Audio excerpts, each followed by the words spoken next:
Well, hello once again. So, you guessed it. I'm not in my house again. I'm still in someone else's house. Give you a little... that's the fireplace we done. And it's got a see-through stove there. And I don't know if you can actually see this view or not. But it's pretty nice, looking right up Linville Gorge.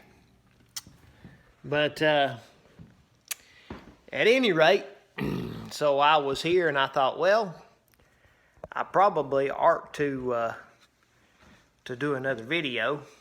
And I think that light right there is going to mess with me. I'm going to go cut it off. We'll go down here and cut it off right here. Here's another little trick that... So this post here, we bored it out and brought the light up into that post. Lots of little, of course we got the little sconce lights on there. And, really pretty, really nice. This was a very difficult house to build just because of the layout of it and everything. And right here's, I'll show you this. So you got a 45 there and a 45 there, and that's a valley up in the top. Another valley over here. So the roof in this thing was it was difficult. It was very difficult. There happened to be I think there was 15 or 16 valleys in this house. But that's not what I'm here to talk to you about, is building houses. I hope y'all enjoyed the last video, me talking about how me and Amy met.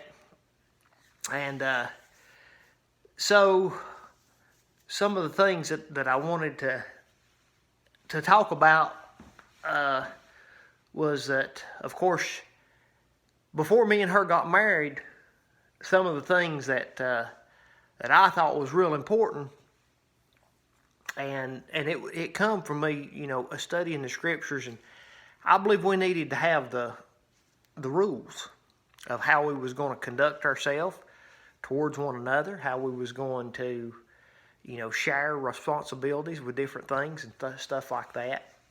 And we did. Me and Amy, we went over each one of these things. And one of the things that I tell most of the young people that come and talk to me about getting married or finding a husband or a wife,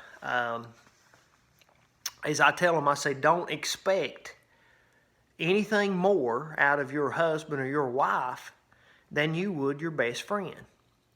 And, when you get to thinking about that, obviously, you wouldn't ask your best friend to cook supper every night. You wouldn't ask your best friend to do all your laundry. You wouldn't ask your best friend to pay all the bills. If you're a friendship, and that's what, and there's trade-offs. I mean, Amy pretty well does most of the cooking and most of the laundry. And, for me, I pay most of the bills. So, we trade back and forth. But we try to keep in mind, and we're,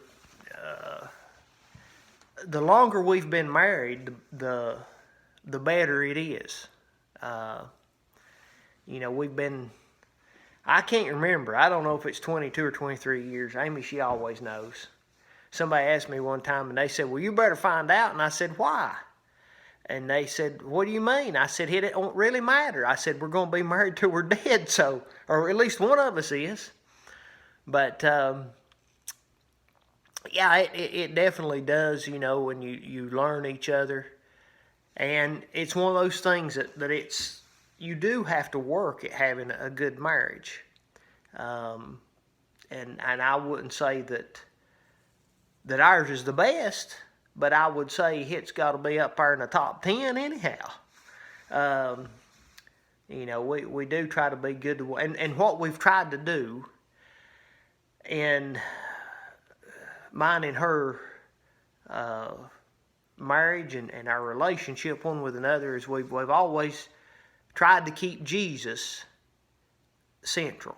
If you'll keep if she will keep her focus on Jesus and you'll keep your focus on Jesus, then things they'll be a lot better. And and praying together is important. You should pray together often. I would say every day if you can. And sometimes me and Amy's not always got to pray together every day. There's been times that I've been halfway around the world, or I've been down in Guatemala, or I've been, other places. So we've not always had the opportunity that we could. I mean, sometimes we don't even get to talk to each other every day. But, since we've been married, I have been back and forth on the road. And I just wanted to just give you a little bit of more information about, if you are looking for a husband or a wife, trust God. His plan is perfect. And wait on the Lord. I mean, that's what the Bible teaches us, for us to wait upon the Lord. And the Lord knows what you have need of. He knows your desires. He knows your wants. He knows your wishes. He knows the right and the wrong. I mean, He knows the things that He's not going to do. And He knows why He's not going to do them. He knows if it's going to be a harm to us. And He loves us so much. I mean, and His plan for us truly is, it's truly perfect. We can count on God's love. And we can count on Him having the best plan for our lives. And, don't take, if you or know somebody, or if you yourself, or even if you've been married before, don't make a mistake and just jump into something another. You ask God. And if God says yes, then it's yes. But if God says no, you have to be willing to walk away from it. And if there's any of maybe some of you is listening and you just got young'uns or grand-young'uns, this whole thing about living together to see if we're compatible, that's not God's plan.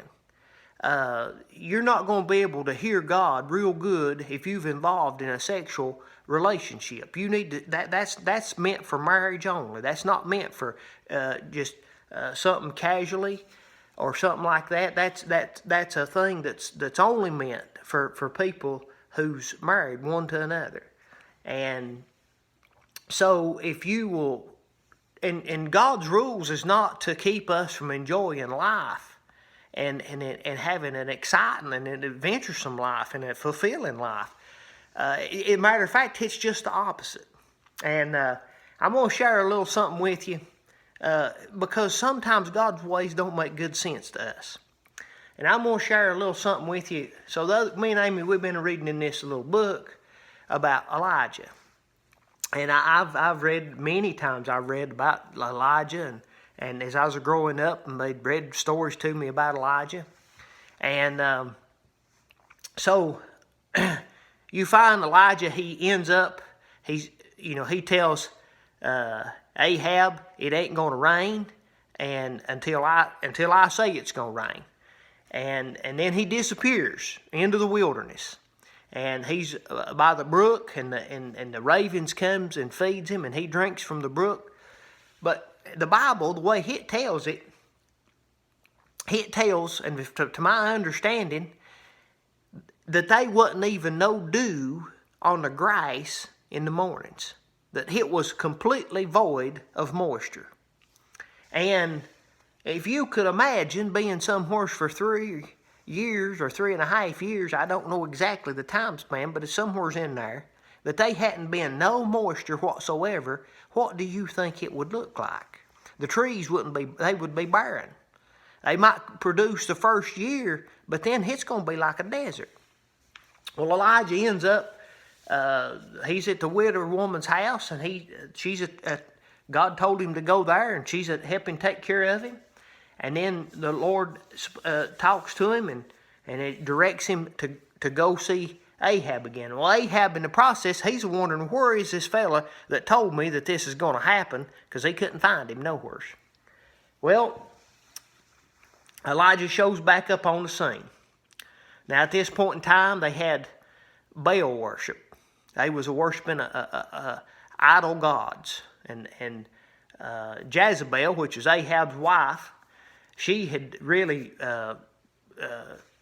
raised this Baal worship up to a level that had never been known before for Israel. Well, a bunch of them had started following this way.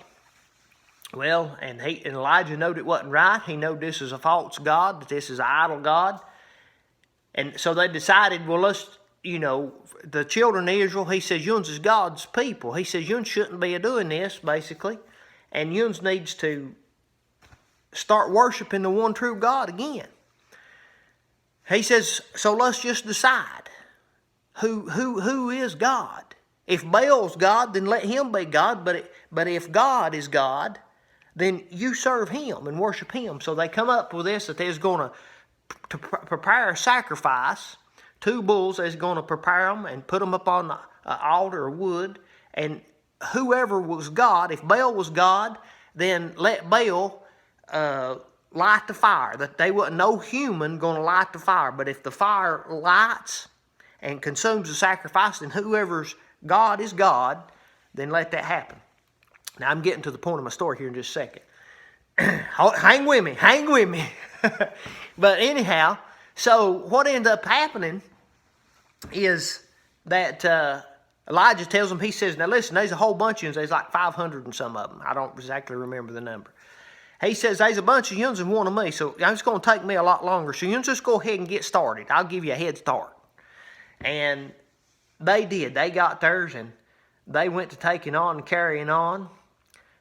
They was a-cutting themselves and a squealing and a squalling and a hollering and a jumping around, a flopping around. Says that they was a jumping and a jumping upon the altar, upon the sacrifice. Well, now, if I really thought God's going to burn this thing down, I don't believe I'd be a jumping on it.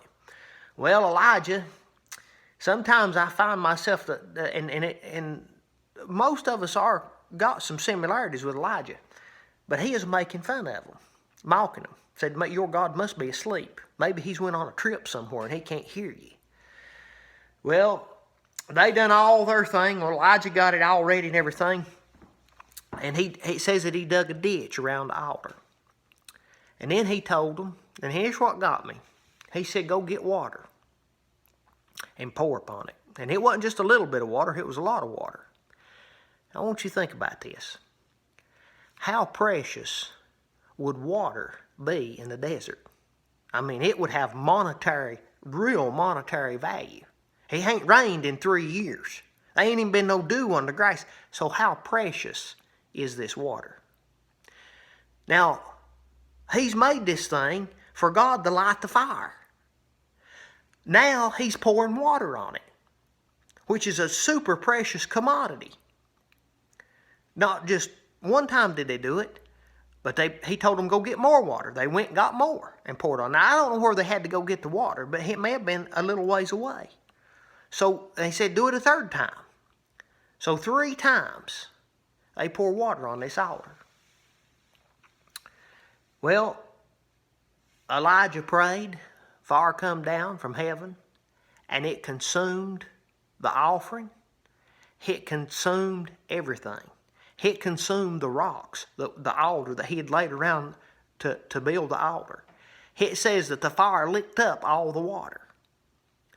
Now, they didn't know at this point in time yet that it's going to start raining. But after this, they worshiped God, and Elijah went and prayed for God to let it rain, and it began to rain. And my point is this. We don't understand God's ways. Some stuff that the world might look and say, well, that's completely foolish and unnecessary.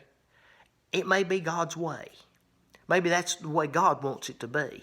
God wanted that water poured upon that offering.